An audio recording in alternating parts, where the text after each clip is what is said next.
आप एवं आपका प्यारा परिवार स्वस्थ, सुरक्षित, सुखी एवं समृद्ध रहें, यही प्रार्थना के साथ आज पुनः एक बार कल जो हमने दोहराया, समुद्र वसने देवी पर्वत स्तन मंडले विष्णु पत्नी नमस्तुभ्यं पाद स्पर्शम समश्व में, ये इतना सा सुबह भूल के उठने से क्या पृथ्वी देवी को हम क्षमा मांग रहे हैं? बिल्कुल। आज की जो दुनिया जिसको कहती है कि आपको सफल होना है, दुनिया में सबसे बड़ा नाम करना, आपको बड़ा आदमी बनना है, दुनिया में सबसे संबंध बढ़ाना है, आपको अपने लक्ष्य को पूर्ण रूप से पाना है, तो जिसको हम विजुअलाइज करने की टेक्निक कहते हैं। मैंने कल ही बताया कि विजुअलाइजेशन को तो आज का हर व्यक्ति मानता है। उसका कारण ये है कि हमारा बाह्य मन जितने काम करता है दौड़ भाग, अवचेतन मन ही इन सभी चीजों में जो आवश्यक चीजों हैं उसको फिल्टर करके अपने पास रखता है। आप देख सकते हैं कि एक समय पाके ड्राइविंग करते समय आपको ड्राइव करने की बिल्कुल चिंता नहीं रहती है। आप गाड़ी चलाते ही जाते हैं, गाना भी सुन रहे हैं, किसी से बात भी कर रहे हैं और समय से कोई आ गया तो ब्रेक भी मार रहे हैं, और आप इतने काम करते करते गाड़ी को आसानी से चला पाते हैं। तो अच्छे से सोचिएगा, जिस दिन गाड़ी सीखने के लिए आपने शुरुआत की थी उस दिन आप गाना भी सुन रहे हैं, बातें भी कर रहे हैं, कुछ पॉपकॉर्न भी खा रहे हैं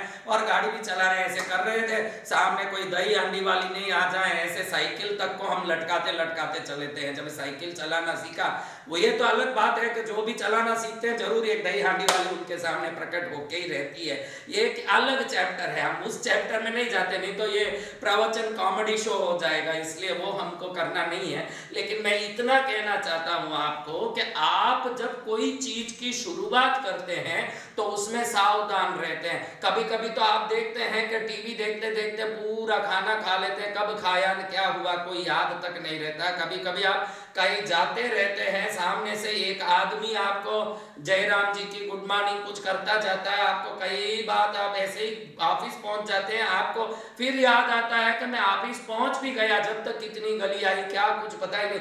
और पहली बार जब अपने नए काम मिला और ऑफिस जा रहे थे तो हम याद रखते रहे थे कि मेरे ऑफिस के पास ये सिग्नल आएगा और ये सिग्नल के पास से लेफ्ट में मुड़ना है और इसके बाद में मुझे यहाँ पहुँचना है, यहाँ ये बोर्ड है, इसके पास ये गली है, ये दूसरे नंबर का मकान मेरा ऑफिस है।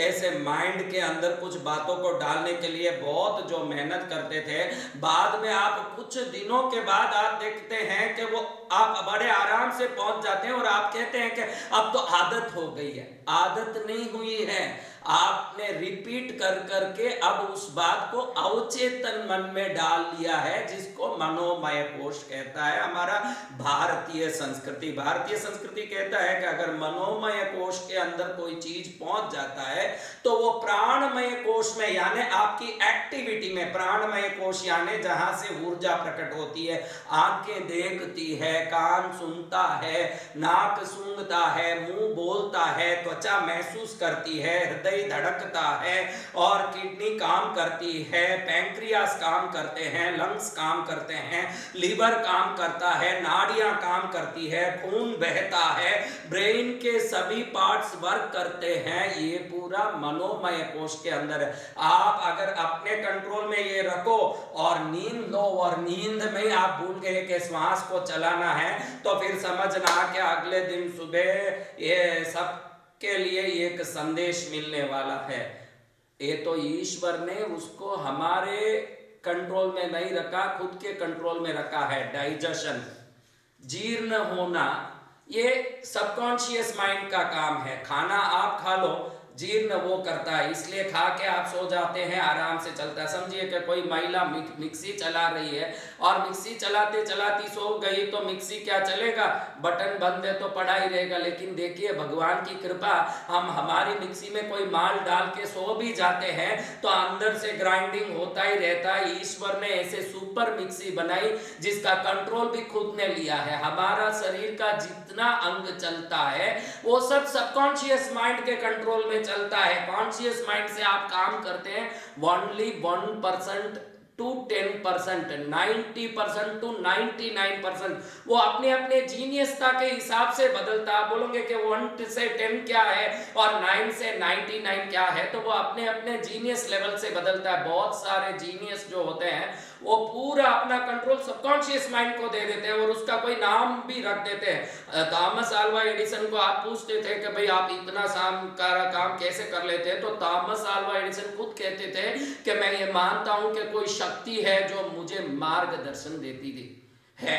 और गणित के सबसे बड़े जीनियस जो ये भारत के रामानुजम हुए थे, बड़े से बड़े कठिन जो गणित के सॉल्यूशंस को एकदम आराम से वो बता देते थे, जिसको आज 40-50 वर्षों के बाद भी गणित के एक्सपर्ट सॉल्व करके आ रहे हैं इतनी चीजें। और उनको पूछते थे तो वो बताते मुझे दिव्य शक्ति, आदि शक्ति, माँ की शक्ति आके सब बताती है। मैं देवी माँ को मानता हूँ और देवी शक्ति मुझे बताती है। वो देवी शक्ति हमारी वो अवचेतन की शक्ति है जिसके भरोसे करने के बाद दुनिया के अंतिम छोर में रहा हुआ दिव्य ऊर्जा आपके साथ काम करने लगता है। पूरा ब्रह्मांड का एनर्जी आपके साथ काम करने लगता है ना। आप जिस चीज को कभी सॉल्व नहीं कर सकेंगे आपके लाइफ में, जिस वस्तु को आप पा नहीं पाएंगे आपके लाइफ में, जो सोने का पहाड़ हो, पैसों का ढेर हो, ज्ञान का भंडार हो, कि मोक्ष की अंतिम सीढ़ी हो, इन सब को पाने के लिए जीनियस लोग ज्यादा से ज्यादा समर्पित हो जाते हैं। जिसको भारतीय संस्कृति ईश्वर को समर्पित हो जाओ सब कुछ बन जाओगे ऐसे कहता है, और हम लोग कहते हैं कि कहाँ है भगवान भाई बताओ हमको। आज की युवा पीढ़ी तर्क करती है कि मुझे कुछ बताओ, और उनको कहा जाता है कि सबकॉन्शियस माइंड पर डिपेंड हो जाओ तुम्हारा सब काम हो जाएगा। तो इमीडिएटली वो उस प्रैक्टिस में आके सबमिट हो जाता है, उस प्रैक्टिस को समर्पित हो जाता है। उसी प्रैक्टिस को रामानुजम कहते थे ते मुझे माता जी आके सब बोलती है। आज भी आप रामानुजम का ऑटोबायोग्राफी हो या उनका पुस्तक हो, आप पढ़ेंगे तो समझेंगे कि भाई रामानुजम कई बार कहते हैं कि मुझे हर चीज का सॉल्यूशन माता जी कहती है।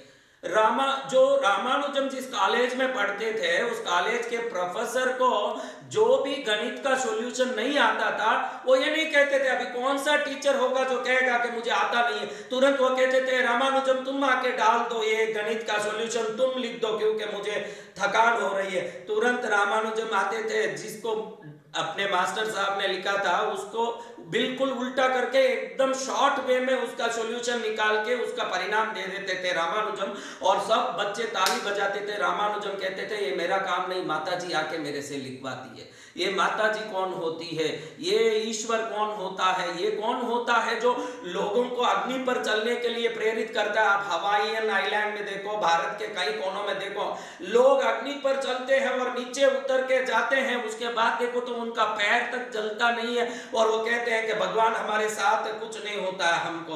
और आप देख सकते हैं कि जितने लोगों को हिप्नोटाइज किया जाता है, मेस्मराइज किया जाता है, और उनको सम्मोहित करने के बाद उनको कहा जाता है कि अब तुझे मैं सिगरेट से जलाऊंगा, और उनके इस मस्तक के कपाल भाग में ऐसे एक पेंसिल को ले जाके रखा जाता है। रखने के बाद वो जोर से चीखते हैं कि अरे मैं जल गया।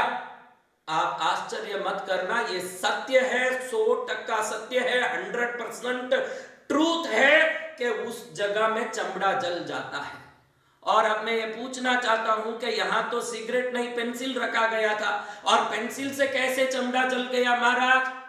आपके अवचेतन माइंड ने उसको सिगरेट मान लिया तो वो पेंसिल भी आपको जलाएगा। और ये जो भारत में अग्नि पर चलते हैं ना, वो सिगरेट को पेंसिल मानते हैं, उल्टा कर लेते हैं। ये अग्नि नहीं है, मेरे भगवान के द्वारा बिछाए गए फूल है, और ये पुष्पों पर मैं चलूंगा तो मेरे पैर को और आनंद आएगा।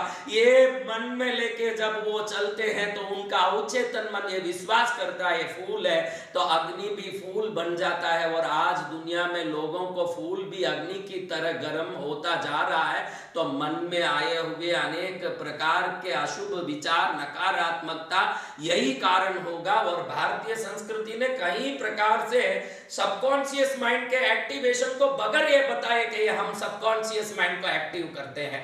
कभी भी किसी अग्नि पर चलने वाले लोगों का, हम जो रहते हैं दक्षिण भारत में, तमिलनाडु में, कृष्णगिरी क्षेत्र में मैं रहता हूं, या कहीं तमिलनाडु में ये माताओं के मंदिर बने रहते हैं, शीतला माता, रेणुका माता, इनके बहुत मंदिर है। और हर साल वार्षिक उत्सवों में या हजारों लोगों को मैंने अग्नि पर चलते देखा है, और एक को भी आज तक पैर जलते नहीं देखा। और हमारे यहाँ दक्षिण में तमिलनाडु में आओगे तो आप देखोगे तो मुंह में 30-30 फुट लंबे लंबी सलाइयां, कॉपर की, पीतल की, ऐसे लंबी सलाइयों को मुंह में इधर से इधर चुबा के और वो चलते हैं। दोनों तरफ से करीब 15-15 फुट लटकता है, कभी इधर का मांस तक निकलता नहीं है, बड़े आराम से वो चलता है। और पीछे देखो तो बड़े बड़े हुक लगा लेते हैं यहाँ लोग। हमारे कार्तिकेय भगवान के मंदिर को यहाँ के तमिल लोग मुरुगन टेम्पल, मुरुगन बोलते हैं कार्तिकेय भगवान को यहाँ के लोग। और वहां का जब उत्सव आता है, जब कृतिका नक्षत्र आती है, तो कृतिका नक्षत्र में भगवान कार्तिकेय, क्योंकि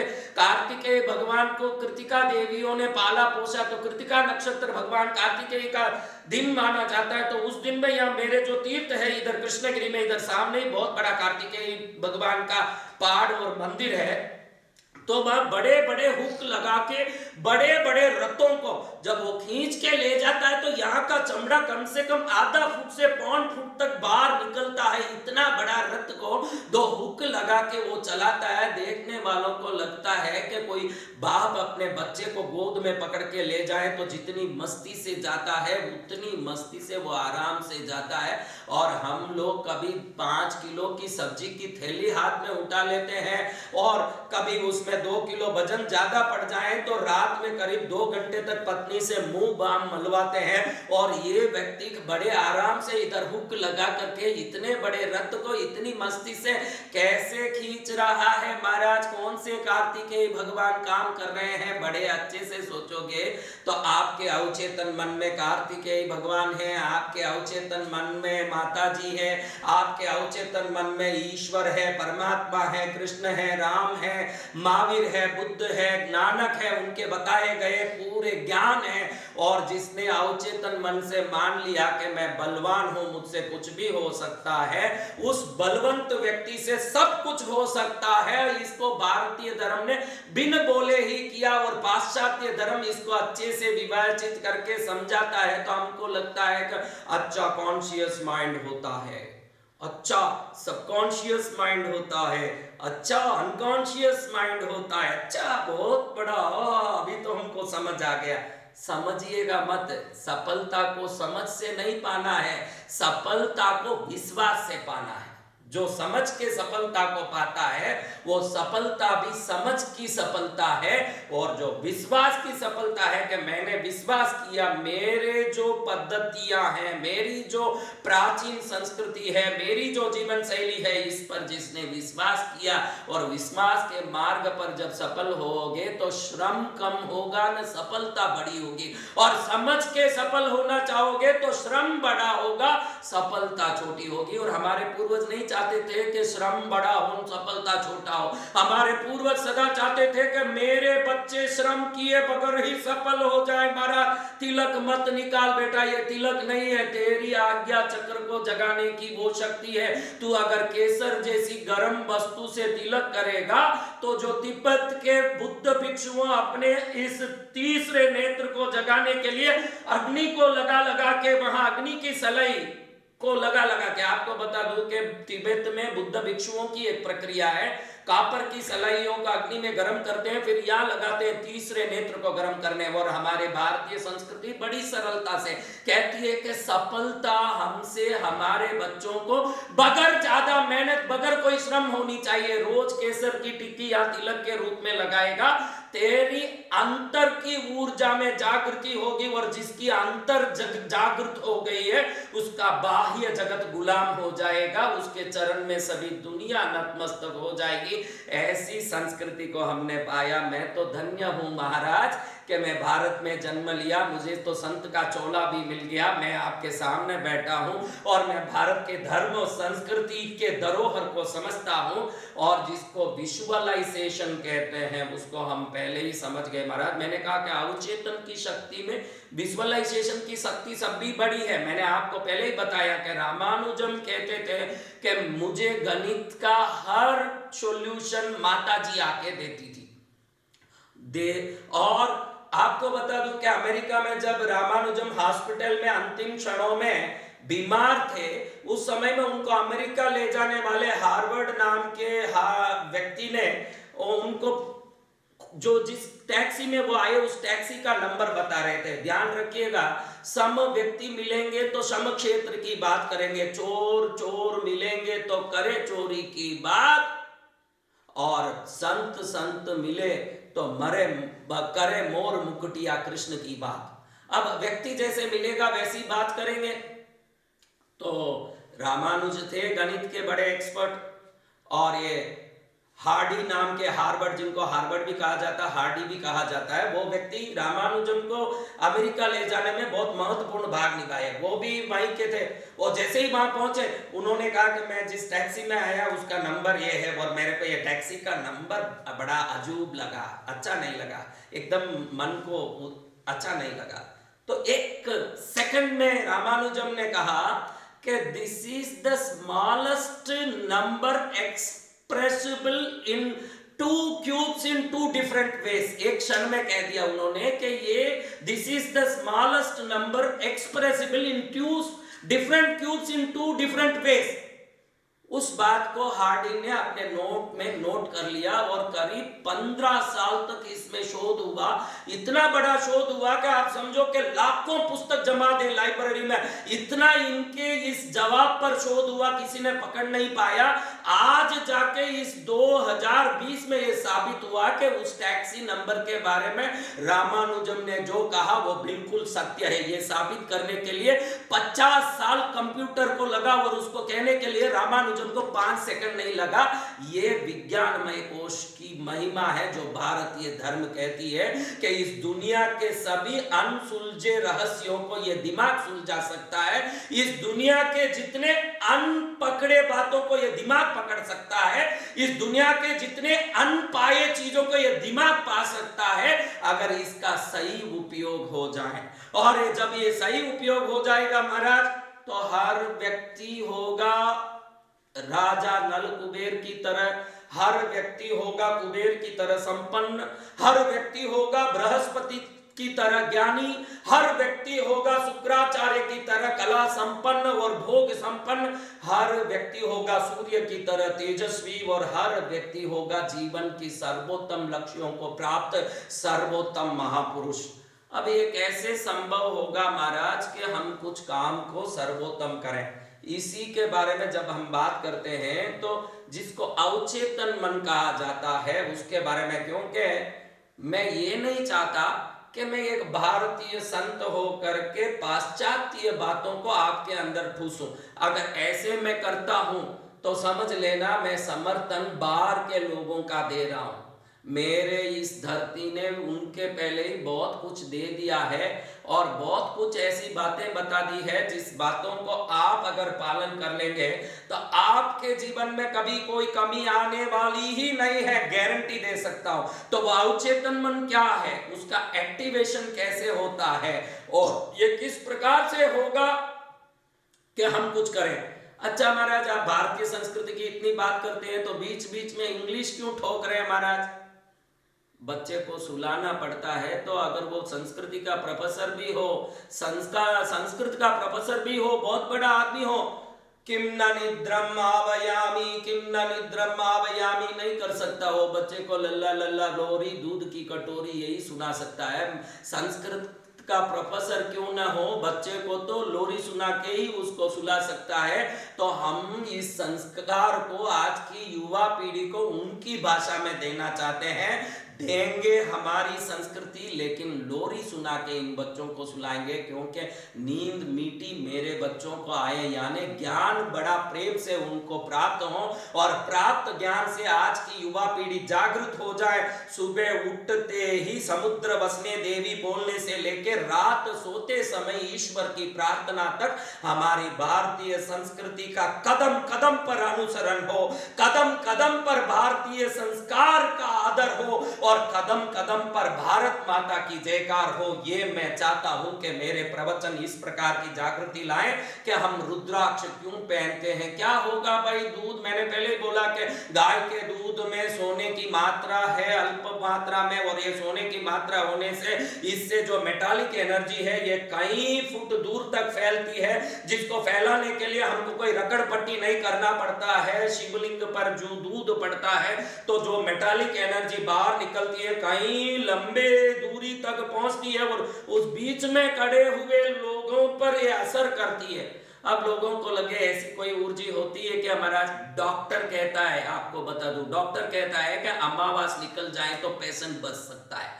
अगर वो मेडिकल कॉलेज में पढ़ा हुआ कोई प्रोफेसर हो जिसने पूरे मेडिकल साइंस की पढ़ाई की हो, उसके बाद वो कह सकता है कि अमावस निकल जाए तो फिर पेशेंट बच सकता है।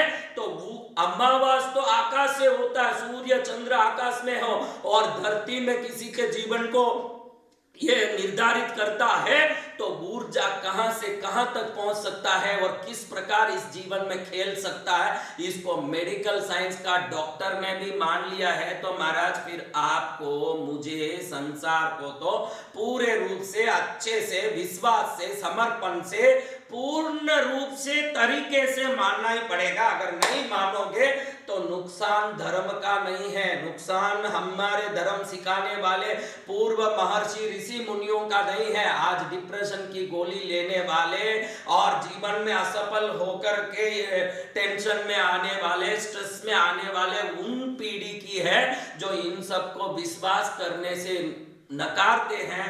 और आपकी नकार में ही नकारात्मकता है, और जहां नकारात्मकता है वहां अंधेरा है, जहां सकारात्मकता है ऊर्जा है।